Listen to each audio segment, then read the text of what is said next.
The views expressed on Skeptically Speaking do not necessarily reflect the opinions of the University of Alberta, the Students' Union, our affiliate stations, or CJSR.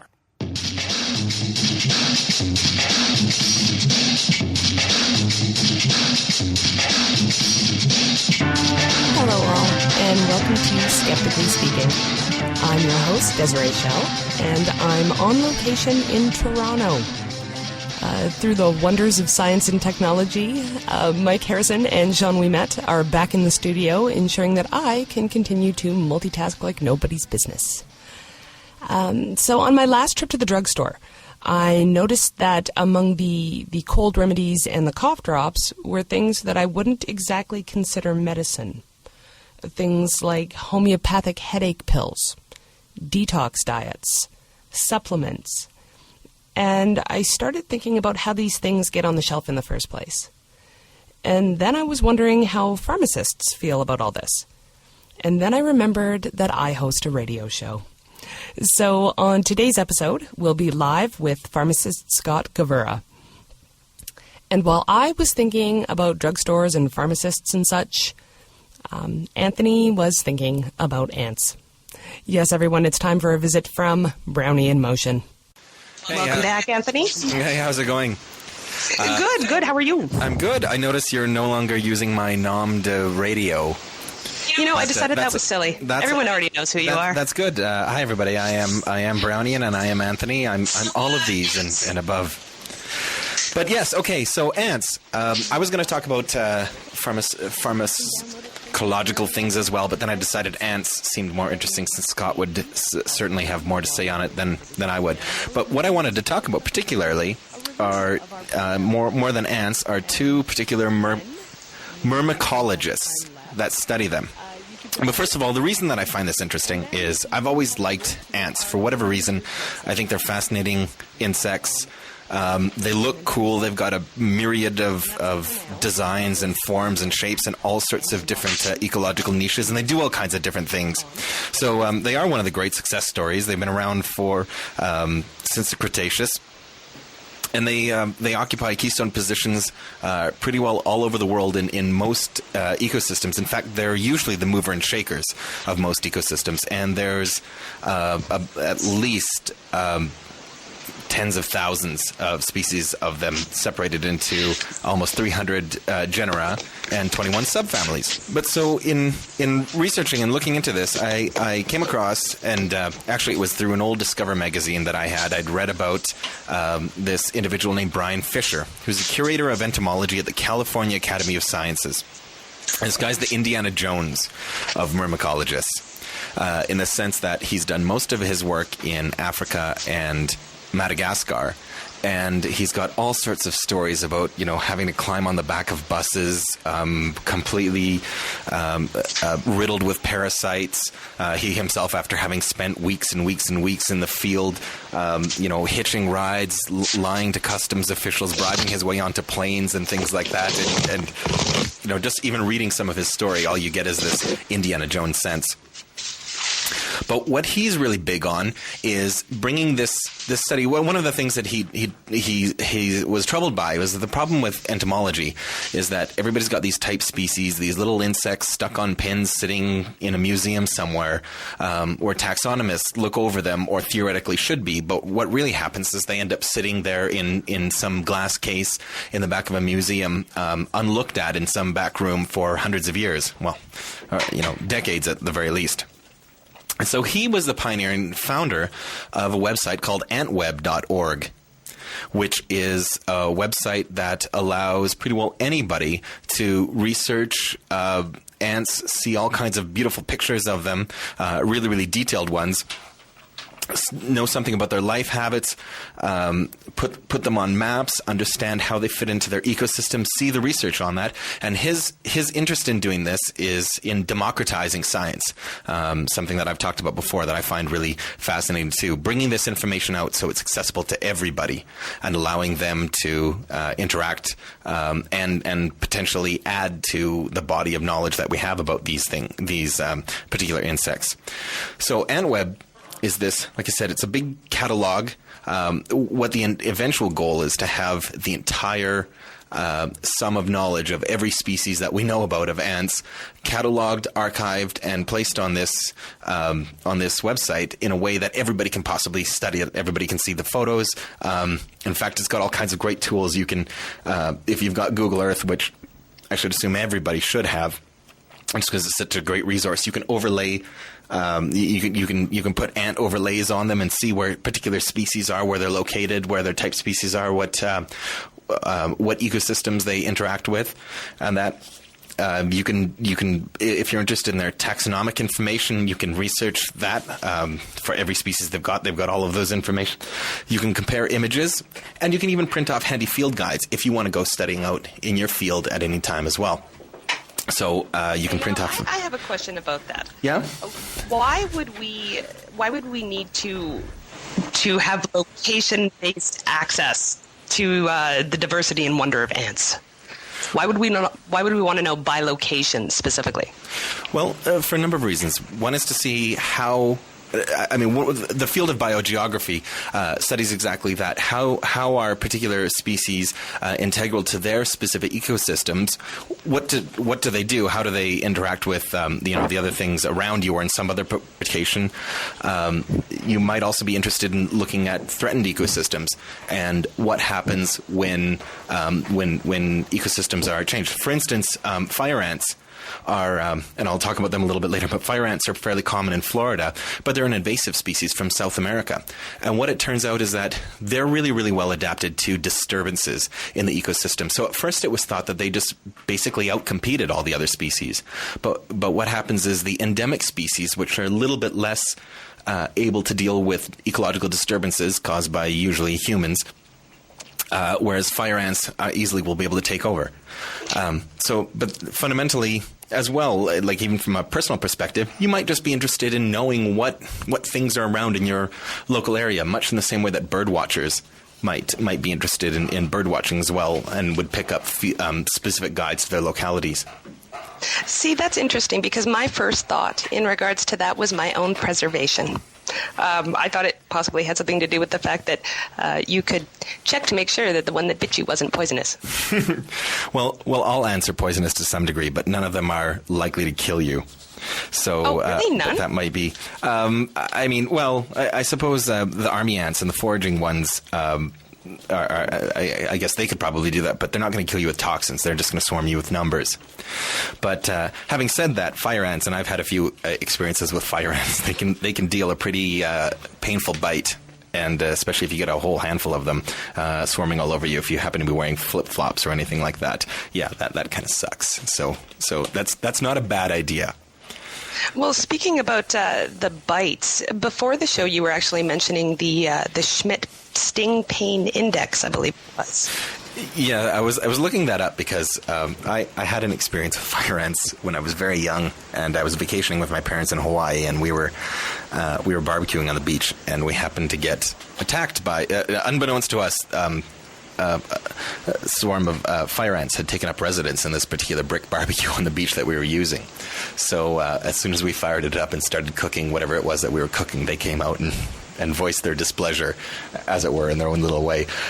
It turns out fire ants aren't nearly the most painful. Harvester ants, which are really, really common in Florida, elsewhere in that, but are usually fairly docile, have a fairly painful sting. But anybody who's interested in ants and that might have seen videos of the bullet ant, which are ants that live, I can't remember, somewhere in South America, and in fact are used in rituals by some of the local tribes, where people will build these, they'll make these great woven thatched gloves and embed the ants in them, stingers facing in, and then as a manhood rite of passage ritual will allow themselves to be stung, and they're aptly named bullet ants because essentially it feels like being shot by a bullet. Lovely. Cultures are neat. Yeah, and crazy. We're all crazy. that was the one I wasn't going to say. But the Schmidt Sting Pain Index. How do they research that? Because from my understanding, it's an index that says what hurts less or more, and the specific kind of pain involved with different stings. I'm I'm not actually sure how they did that, but I can. My best guess, and one that I suspect is probably true, is they tested it out personally by going, what hurts more, this? Ow! Or this? Ow! And that's what I was wondering about. That has to be the worst study to be involved in ever. Well, and the reason that's most likely how they did that is because it's from a neurological perspective, pain is still not all that well understood. And if you look up Schmidt's pain index, you'll see there are a number of other pain indexes, a few more dealing with particular Hymenoptera and other insect groups, but as well trying to measure pain in hospitals is another big one. And basically the best we can do is just ask people to self-report how they feel, and do that over and over and over again to get some measure of what pain actually means to people, and it's fairly subjective. So that's why I say that's my best guess that's exactly what they did with the Schmidt's pain index. Pain tests. That's what grad students are for. That's what grad students and postdocs. And on that note, thanks very much, Anthony, for being on the show today. All right. Thank you, Desiree. And enjoy Toronto. Thank you. I will. I am. Listeners, if you want to appear on Skeptically Speaking to talk about whatever your little skeptical or scientific heart desires, do send an email to feedback@skepticallyspeaking.com. Put speaking up in the subject line, give us just a quick idea of whatever you'd like to talk about, and we'll contact you. And for all of you out there that plan to act as spokespeople for your own local skeptical groups, this is a very, very good way to get some media practice in with a very sympathetic and mostly friendly interviewer. Just saying. And we'll be right back to talk with pharmacist Scott Gavura about drugstores, drugs, things that aren't really drugs, and people that aren't really doctors right after this.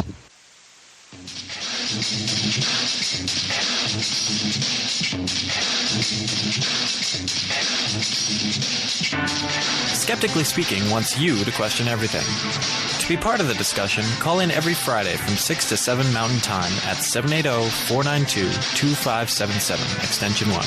That's 780-492-2577, extension 1. You can also email your questions and comments before or during the show to live@skepticallyspeaking.com, or if you're on Twitter @skepticalradio. After the show, continue the conversation on our website at skepticallyspeaking.com, or check out our Facebook group. You can also subscribe to our podcast on iTunes, and while you're there, why not add a review of the show? Skeptically Speaking also airs on Citywide LP 99.1 FM in Madison, Wisconsin, Public Reality Radio, WPRR 1680 AM in Grand Rapids, Michigan, Roslyn 101.1 in Roslyn, British Columbia, and on freethoughtradio.com. And now, back to the show.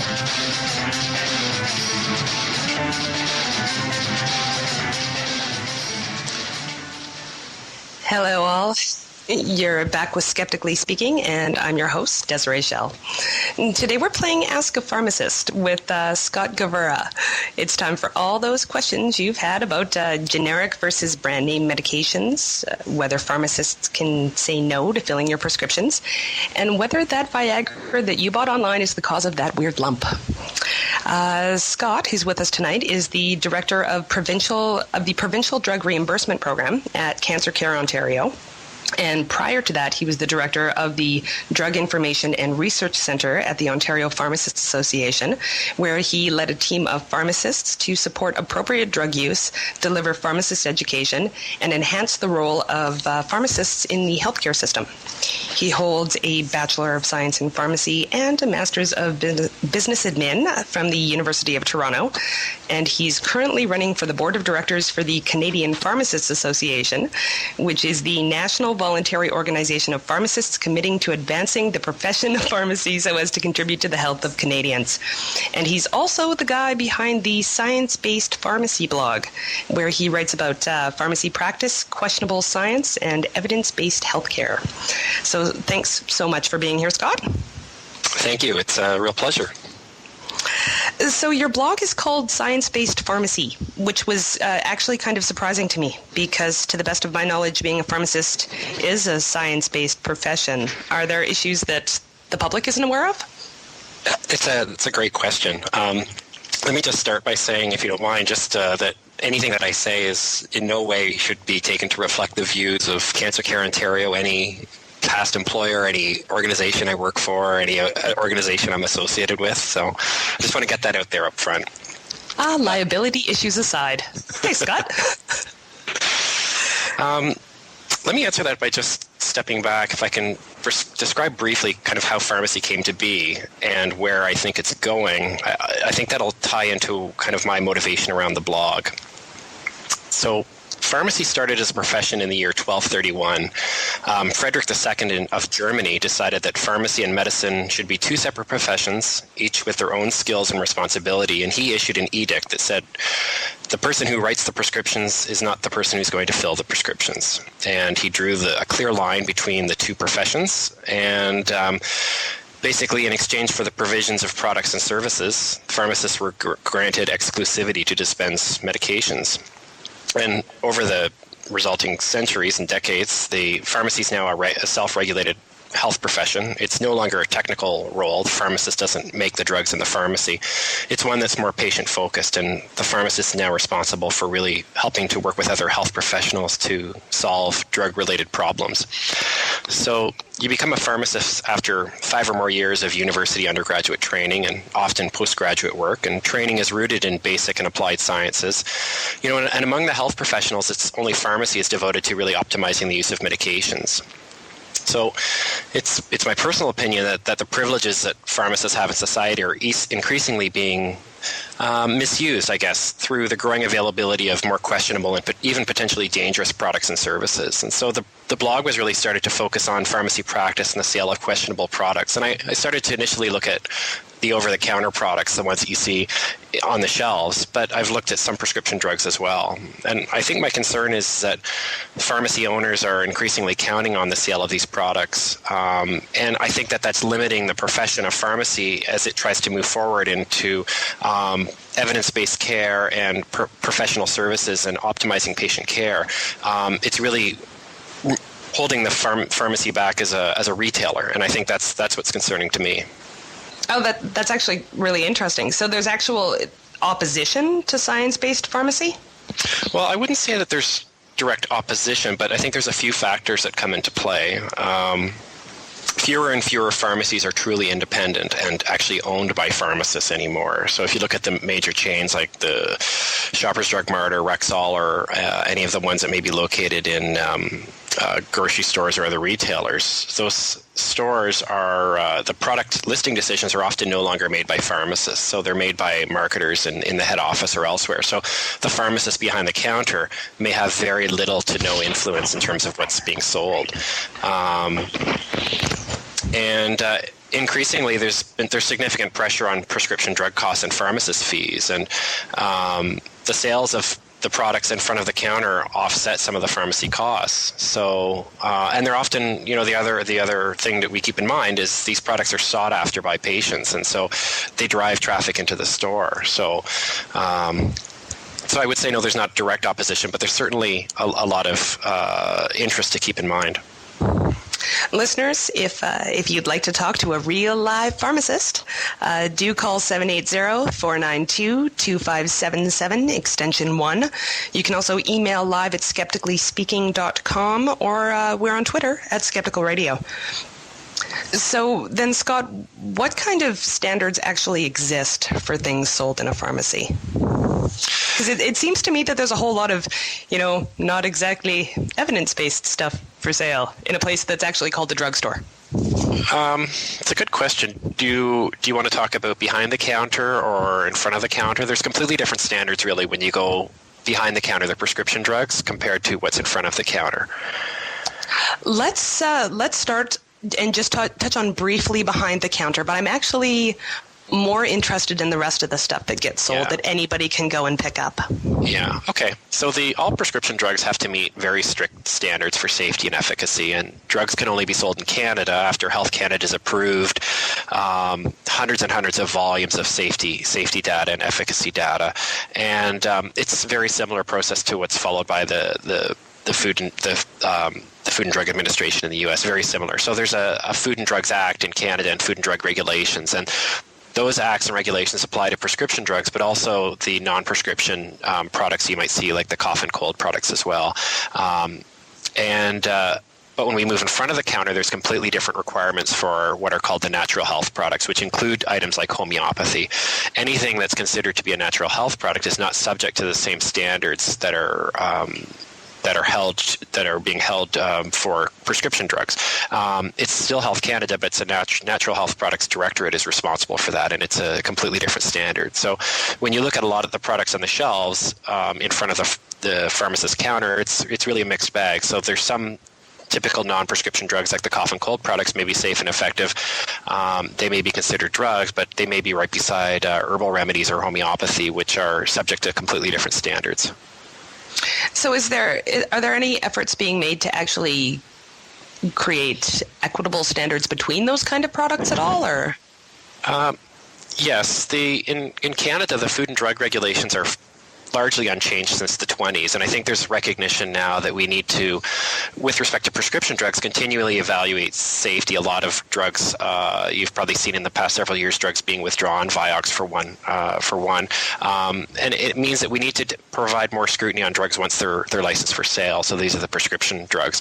So there was a new model that was proposed a few years ago. It's called progressive licensing, and it was brought forward as a means of modernizing how we review and how these drugs are approved.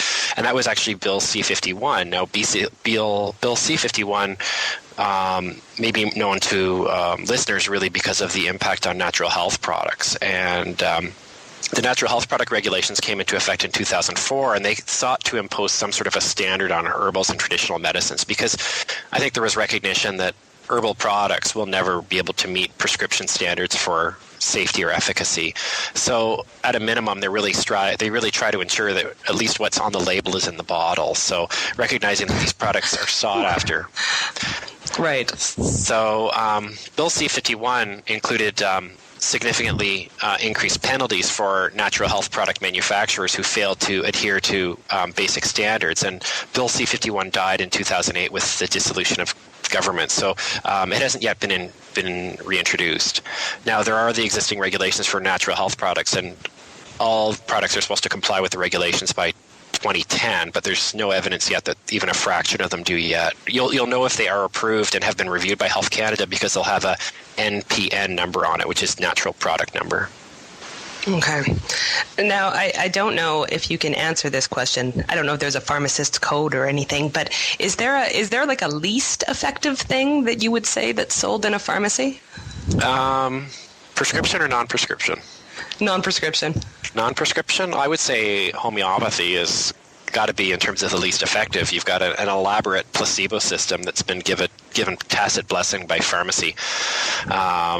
Because there's no active ingredient in these products. So I would say that's probably the least effective. I think what's probably the most concerning to me are adulterated natural health products. And some companies have been repeatedly cited by Health Canada for selling natural remedies that are actually adulterated with real drugs. And yet these companies continue to operate and they continue to sell their products in pharmacies. So it's unfortunate, but regulators really seem unable to keep companies from existing and selling products that are adulterated.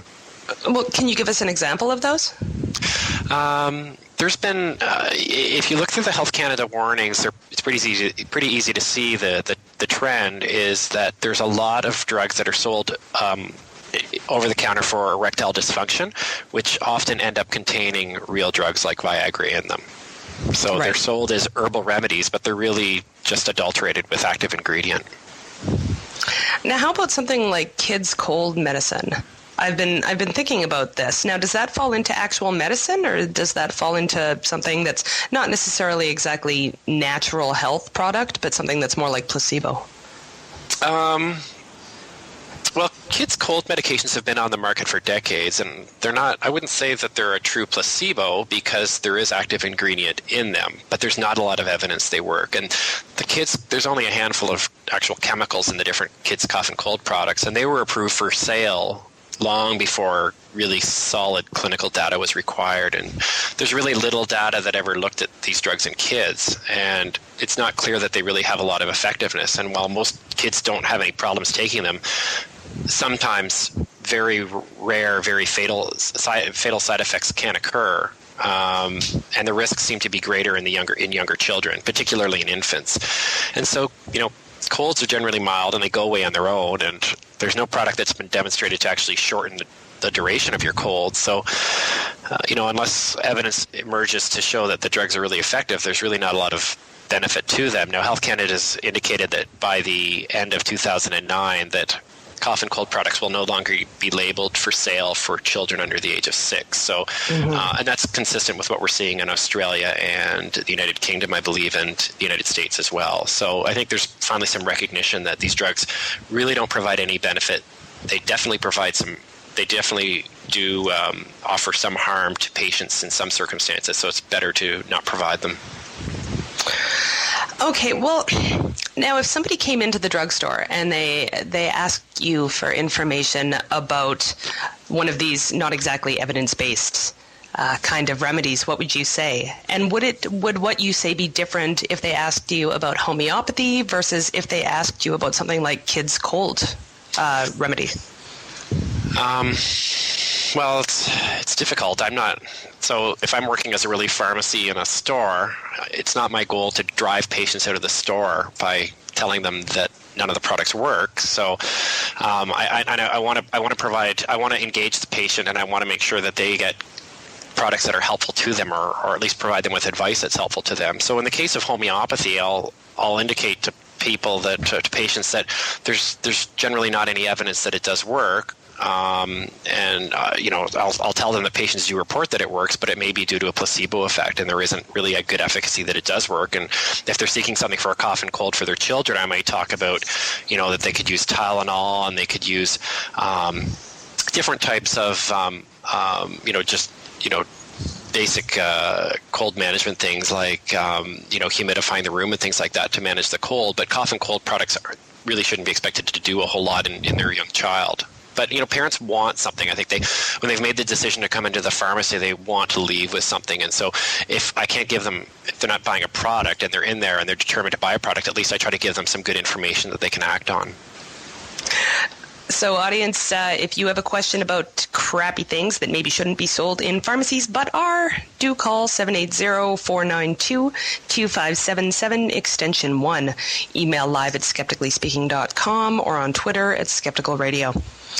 So, let's go in a different direction. In Canada, can we actually fill our prescriptions online? Yes. I'm not sure why you would want to. You generally would need to provide a copy of the prescription, so you'd need to mail it. And in preparation for the show, I took a look at a few Canadian pharmacies, and I was looking at generic drugs, and I found that the price was actually higher than what you'd find in a pharmacy if you walked in, because I think they're pricing their product for the American market. I would say for Canadians, it's probably not worth the hassle. But it is available. We actually have a call on the line. Go ahead, caller. Oh, hi. Hello. Hello. Yeah. I've just been listening and hearing some of the comments made about homeopathic medicine, that it doesn't really work. We only have ever used homeopathic medicine, and some of it is very, very wonderful medicine. Natives use it as well. They're quite well acquainted with natural medicine. They find that it works. Many cultures around the world find success with natural homeopathic medicines. So I think it has a lot to do with the diet you may be on, whether or not it works within the body. We're vegetarians. We don't have a problem with natural medicines. But from my understanding, if other people on a non-vegetarian diet may experience not being able to absorb natural homeopathic medicine. You have Scott, a comment? how would you respond, Scott? Well, I just have a question for the caller. I'm not sure if I understand what you're speaking about. Are you talking about homeopathy, or are you talking about natural medicines? Because I don't consider... I'm talking about both, and I'm including also Ayurvedic. I don't know if you've ever heard of that. Yeah. They are all quite functional and very useful. They all work, but it depends what your body is made up of, how they act on the body. For example, if you're taking tons of calcium and your body is sick to begin with, you're wasting your money and your energy because the calcium won't be absorbed by the body. So it's a science. It's not just some kind of fortune-telling thing, homeopathic medicine. It's a science. Well, thanks very much, caller. Now, while Scott answers, we're going to get somebody else on the line. There are also hundreds of books on the market about homeopathic medicine. I think the interesting thing when we look at homeopathy is that it's been studied in a lot of clinical trials, and what we find is the better the quality of the trial in terms of the rigor of the trial, the quality of the design, that it's placebo-controlled, that it's double-blind, there really isn't any good evidence to demonstrate that homeopathy works any better than a comparable placebo. And consequently, and that's exactly what we would expect given that there's no active ingredient in homeopathy. So I don't doubt that your caller's getting better, and that certainly is the case. I mean, you can look at the placebo effects with some, even in drug trials that are looking at prescription drugs, and you can have a placebo response of 30 to 40%. In some cases, it's absolutely remarkable what the placebo effect can do. In the case of homeopathy, I mean, there's no active ingredients. There's no reason to expect there to be any physiologic response because there's no medicinal ingredient. Now, in the case of natural medicines, that's a different. I look at that as if we're looking at herbals, then there's absolutely medicinal ingredients in there, and there's absolutely biochemical effects that can be measured. And I think from a pharmacy perspective, that's certainly the most interesting part of the natural medicines is the natural medicines, the herbal remedies themselves. We have another caller on the line. Go ahead, caller. Hi, caller. Now, you had said that pharmacists today no longer operate their own pharmacies. Now, I would think that there should be some kind of laws in place that once you operate what's called a pharmacy, that you have to operate under certain conditions and some sort of governing bodies and the auspices of responsible, providing medical advice and all that kind of stuff. So once they take the pharmacist out of the operating equation and put that in the hands of the marketers and the corporations, as you say, who oversees this kind of stuff? Because, I mean, if a bunch of marketers are putting in homeopathic and naturopathic remedies right next to legitimate medicines, I mean, that could be kind of dangerous. And so who's looking out, I guess, in terms of government? That's a great question. I just want to clarify that with respect to we have to look at the ownership is one piece. Certainly, the responsibility for the management of the pharmacy itself, which is the portion of the store that dispenses the prescriptions, is under the responsibility of a pharmacist and a pharmacist manager, and that's the case whether the actual store itself is owned by a corporation or a chain of some sort. So the actual responsibility for the ownership of the pharmacy is or the management of the pharmacy in terms of the operation of the pharmacy is still driven by pharmacists, and that's responsibility. Now, that may vary by state to state. In some, I believe there's at least one state in the U.S. that pharmacists still are required to own their own. Only pharmacists can own pharmacies. The issue that I'm concerned with is kind of the products that are sold in the front shop, which is the rest of the store, and that increasingly the decisions that are made around what are sold in the pharmacy are not being done by the pharmacist. So you may have a staff pharmacist who's simply an employee of the store. They don't have the opportunity to shape or determine the specific products that are on the shelves. Thanks very much for calling. So let's go back to the online prescriptions. What about the things like the cheap generic drugs websites, the ones that offer drugs that aren't available in Canada? Are they actually illegal, or are they just, really sketchy looking? That's another great question. I think that our good name for our healthcare system is increasingly being tarnished by organizations that are running pharmacies all over the world and calling them Canadian pharmacy to build on our good reputation. I saw one report that a Russian company was sending up to 60 billion email messages a day for a pharmacy called Canadian Pharmacy, and they operate hundreds of websites. There's no doctors involved, no prescription required, no fixed address. There's no connection with Canada at all. You might get drugs, you might get contaminated products, you might get placebos. It's interesting to note that a couple of years ago, a woman in British Columbia died because she was slowly poisoned by pills that were laced with heavy metals, and she'd been purchasing drugs over the internet. So should you just never buy drugs on the internet? Is that the way to protect yourself? If you want to buy online, I think it's important to verify that the pharmacy is legitimate, that they have a mailing address, and they're a registered pharmacy in the province or state that you're dealing with. There's a website called Canadian International Pharmacists Association. Their website is CIPA, CIPARX.ca. It's one site that accredits Canadian pharmacies, and you can go and see, and they provide a list of pharmacies that deal internationally that are accredited in their state. But you really do need to do your homework if you're going to deal with an internet pharmacy. As I said, for Canadians, I really don't see the merit in it. In most cases, your local pharmacy or a pharmacy you want to deal with will ship you your prescriptions, even if they're not a formal internet pharmacy. Okay, now let's talk about something that possibly will get angry phone calls. Let's talk about naturopaths. Recently in BC, naturopaths requested and won the right to prescribe medications. Can you tell us about that? Yes.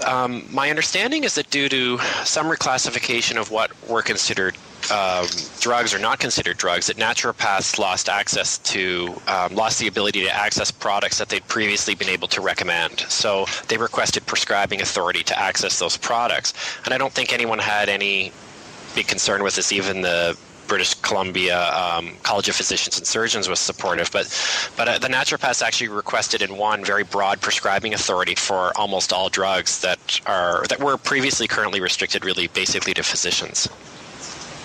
So why was that same proposal rejected in Ontario? Yeah, in Ontario, it's interesting. An advisory council to the Ontario government recommended a significant expansion of scope of practice for naturopaths, including the right to prescribe drugs. This council had long been, I would say, a fairly uncritical acceptor of pseudoscience, accepting implausible concepts like qi and acupuncture. But that the proposal was given to the Ontario government, but actually declined by the Ontario government. So they have not recommended to proceed with granting prescribing privileges for naturopaths in Ontario. So, what would you say is the danger here, or is there a danger? Well, I think that what's concerning to me, and I think to other science-based, evidence-based health professionals, is that health professionals like pharmacists, nurses, registered dietitians, physiotherapists, we play out of the same playbook in terms of the evidence base that we use. We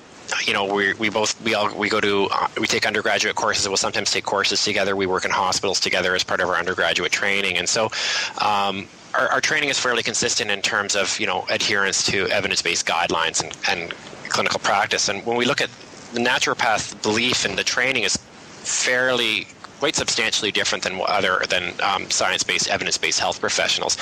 It includes training in homeopathy, acupuncture. The naturopath's beliefs center around the idea of a vitalism, this idea that our biology doesn't adhere to physical and chemical scientific principles. And there's a belief in this healing power of nature, but it was just really just magical thinking. And the claims that are made by naturopaths are really not supported by science in the vast majority of cases. And they're really unknown to, I guess, the rest of the science-based health professionals. So they use concepts like toxins and detoxification and colonic irrigation, homeopathy, food allergies, which aren't picked up by other health professionals, acid-base balance, stuff that's been rejected by science as unproven.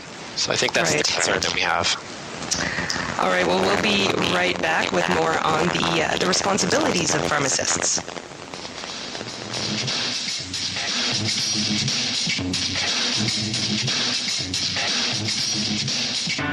Next time on Skeptically Speaking, we'll be talking with Daniel Loxton, the editor of Junior Skeptic magazine, about skeptical education.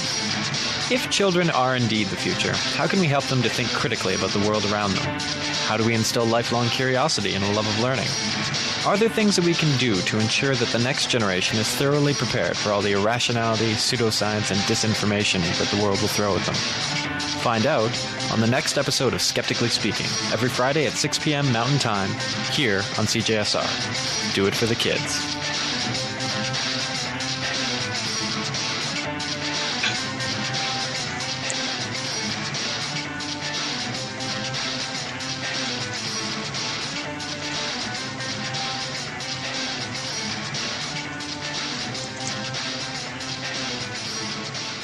Welcome back to Skeptically Speaking. I'm your host, Desiree Schell.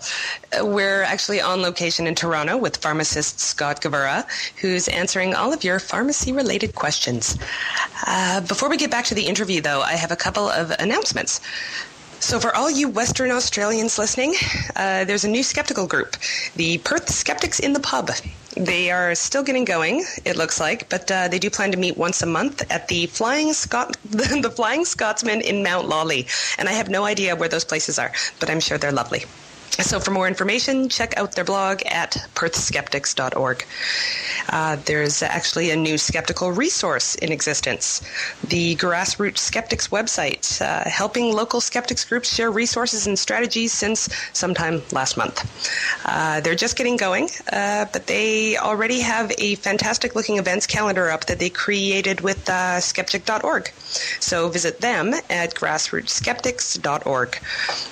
And if anyone out in audience land has an event that they'd like announced on Skeptically Speaking, just send us an email to feedback@skepticallyspeaking.com and throw event in the subject line. That's the word event. And one last thing. A while back, we received a lovely email from Kernan, who had the suggestion to add a question box to our website that would enable people to more easily email questions for each week's show. And we listen to our audience. It's been done. In fact, we redesigned the whole site. That's what happens when you give us suggestions. So everybody should go look at the site right now. There's a ton of new features. Go check it out at skepticallyspeaking.com. And many, many, many thanks to our technical producer, Josh, for all the hours of work he put into it.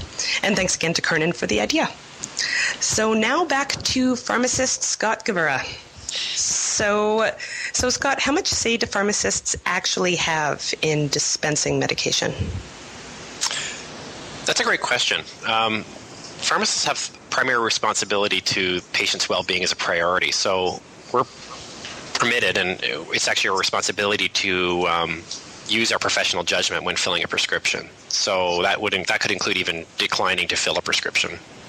Interesting. So what circumstances could they say no in?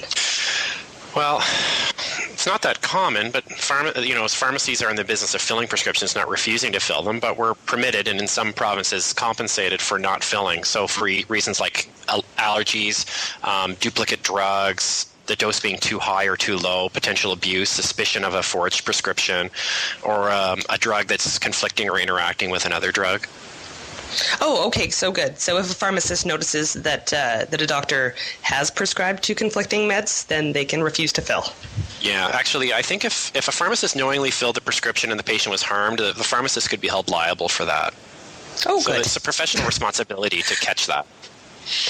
Okay, I believe we actually have an email.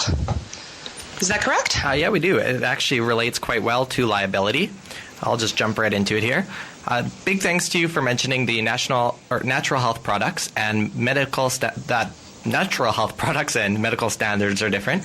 Many people don't know this, and I'm always thrilled when that point is made. As somebody who was nearly killed by taking NHPs when the labels didn't match the contents, I'm very sad that Bill C-51 died.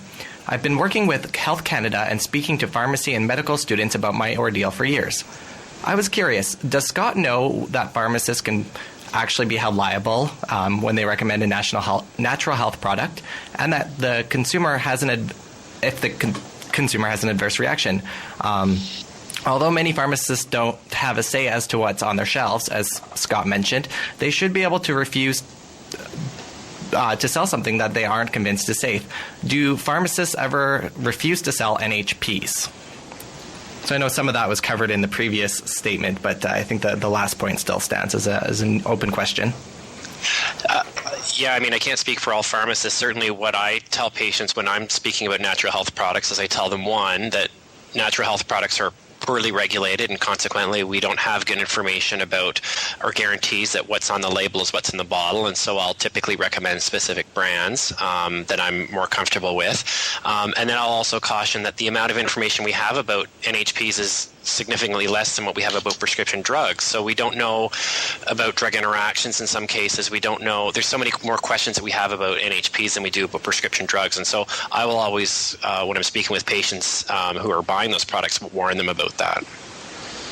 So what rights do pharmacists have in regards to their moral or religious convictions? In some places they can refuse to fill because of that. Yeah, it's an interesting issue. I would have to say it's not a burning issue that I would say within the province. There have been some cases, and so I guess in terms of the rights pharmacists have varies based on province or state. So in Ontario, where I'm licensed, the pharmacist can decline to fill a prescription for this reason. The process that's required by our college is that they must indicate this to the manager or to the owner. They're not to tell the patient, and the pharmacist must ensure that there's an alternate source exists, and the patient is not allowed to should not be inconvenienced. Now, British Columbia has a similar rule, but they go even further. British Columbia indicates that if pharmacists have these beliefs, that they have to indicate this before they start their employment to facilitate planning. Yeah, and the manager must provide reasonable accommodation. But if alternative means are not available, then the pharmacist has a duty to provide the medication. Now, in the United States, it varies, I guess, with some states limiting pharmacists' rights to refuse and some of them affirming these rights. So that sounds really vague, though. Because what does alternate means mean? Well, I think in the ideal situation would be another pharmacist in the pharmacy who's available to dispense medication. I think that a less desirable opportunity would be referring a patient to another pharmacy. Okay, and this actually was the problem in the U.S. with rural communities. Yes. That there's only one pharmacist sometimes. Yeah. Yeah, and that I think that is. I'm not. I mean, there have been a few isolated cases in Canada. I'm not aware of it being a big issue in Canada. I know that has occurred in the States, where there have been some significant problems that have occurred, and as a result, different states have responded in different ways related to the pharmacist's responsibility. Okay, now I'm wondering. Let's just stick actually with ethics for a moment. Is there any difference between brand name drugs and the generic version?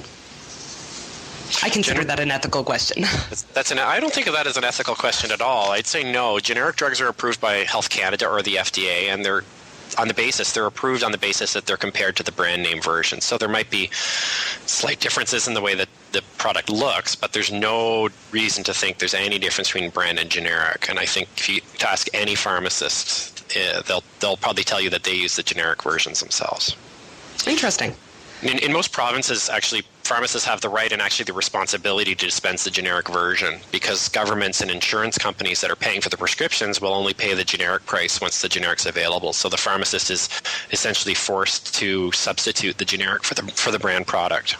There's nothing magical about a branded product compared to the generic. It's a chemical packed in a capsule or tablet with some filler and color. And once the generic company can legally sell it, it's relatively straightforward to develop it in most cases. So do pharmacists actually make more money selling the brand name ones? No, they actually make a bit more money on the generic drugs, but this can vary. And this is because there's competition for shelf space in the pharmacy, as several companies may make the same equivalent generic drug, and they secure shelf space by providing allowances and rebates to pharmacies. Now, I'm just speaking about Ontario. I'm not familiar with how prescriptions are priced in the United States, but I believe it's similar across Canada. Now, this is interesting because this is always the sort of statement that is made against big pharma and pharmacies. So how do pharmacists make a profit then? So, let's say the pharmacy makes a profit. The pharmacist might be a salaried employee, so that might be straightforward for the pharmacist, but the prescription cost includes the drug cost, which is usually the actual acquisition cost. In Ontario, the pharmacy can mark it up slightly in terms of, so they might add 8%, and then they will add a dispensing fee. So that's the profit. It's fairly transparent actually on the label in terms of the components in Ontario. It's required to show the cost of the drug, the fee, and then the total cost. Okay, again, audience, if you'd like to get in on this conversation, the number is 780-492-2577, extension 1. Email live at skepticallyspeaking.com or tweet at Skeptical Radio. So it is, pharmacy is a business, and that might not always align with the interests of consumers. So how are consumers protected? Well, unlike other places where you may buy products, pharmacists are held to a code of ethics, and they're required to adhere to that. And pharmacy itself is, it's a self-regulating profession. In cases where people feel that their interests were put behind commercial interests, they can and should complain. And pharmacists are required to account for their actions and behavior, and can be reprimanded and even have their licenses revoked. So I think in the vast majority of cases, pharmacists behave in very, very ethically and do put their patient interests as first and foremost. I mean, that's why we became pharmacists. All right, I have an email here about Big Pharma. It's from Kennedy in Vancouver. So he says, I am guessing, now this was sent before the show. He says, I am guessing that your guest will address the profit motive angle on the common big pharma conspiracy that goes something to the tune of, why would they try to cure diseases when they can keep selling drugs to address the symptoms? The answer I usually give goes something like, because as you have so rightly addressed, they are in the job of making a profit. It's a competitive market, and the company that makes a cure for disease X is going to put all the companies that are merely making drugs to treat the symptoms out of business, at least in that specific vein, faster than you can blink. The answers I get usually fall in the eye-rolling, you are such a slave to the man variety. But some clever folks, most of whom I love and respect dearly, have lately come up with an argument that makes a fair bit of sense to me. The short version, yeah, I know this is already a long question, goes something like this. But if the symptoms are where the demand for attention is highest, as symptoms are... Let me try that again. But if the symptoms are where the demand for attention is highest, as symptoms are the more immediate to sufferers, and the profit margin is higher because in many cases, Kennedy, this is a horrible sentence, I will mark you later. In many cases, the basic mechanics of dealing with the symptom is already largely understood. Isn't the business pressure to focus on that going to draw away from the incentive to find a cure? Does that make any sense to you, Scott? Wow. If that was a question, I think I take some exception to the fact that pharmaceuticals are directed at symptoms. I mean, the symptom is the manifestation of the disease. And I think if you're looking at cholesterol, like high cholesterol, there's no symptoms. The cholesterol is the marker that you're treating. In the case of treating cancer, the manifestation of the cancer is, it might be fatigue. That cancer drugs are designed to kill the cancer. In the case of antibiotics are designed to treat the illness. I mean, I think if anything, you look at homeopathy. Homeopathy claims that it treats the symptoms. That's what they base their treatments on, is actually just look at the symptoms and treat it. If you have a headache due to a brain tumor or a headache due to, a hangover, if your symptoms are the same, the homeopathic treatment is going to be the same. I mean, I think that majority of pharmaceuticals are designed to actually treat the underlying illness. I think in cases where there are symptomatic treatments, it's because there hasn't been a cure found yet, or an actual way to treat the disease. Okay. So as consumers, is there anything that we have to watch out for? Because it's not that pharmacists are a specific industry that we particularly have to be scared of. But is there anything that as consumers that we can watch out for in terms of if it looks sketchy? Is there anything that we can do to protect ourselves? I think in terms of for having your prescription filled, I don't think there's any specific problems with any pharmacy that you're going to find in the United States or Canada in terms of one that you might walk into. I mean, pharmacies are very tightly regulated and inspected. I think what I do recommend is that you should support pharmacies where if you have a prescription, the pharmacist provides you with good information in response to your questions. If you go up to the counter and you're looking for a product, that you get good advice. And you should support pharmacies that sell legitimate products and not be afraid to complain if you see quackery like homeopathy and detox kits on the shelf. Without the feedback, the pharmacies won't act. I'm doing my part, but I need all of you to help. That was beautiful, Scott. And with that, we're actually out of time for today. So thank you so much to Scott for being our guest. And actually, audience, we're in Scott's house right now. He's been a very kind host. You should see all the wires all over this room. So if you like this episode, you can download it for your very own on iTunes. And maybe while you're waiting for the show to download, maybe you could also write a review of our program, perhaps. And maybe if you have time left, you could join our Facebook group. And then maybe head over to our new and improved website at skepticallyspeaking.com and comment on the show. Also, remember to follow us on Twitter. We're at Skeptical Radio, as always. And I think that's enough propaganda for tonight. That's it for now, and we'll see you next week on Skeptically Speaking.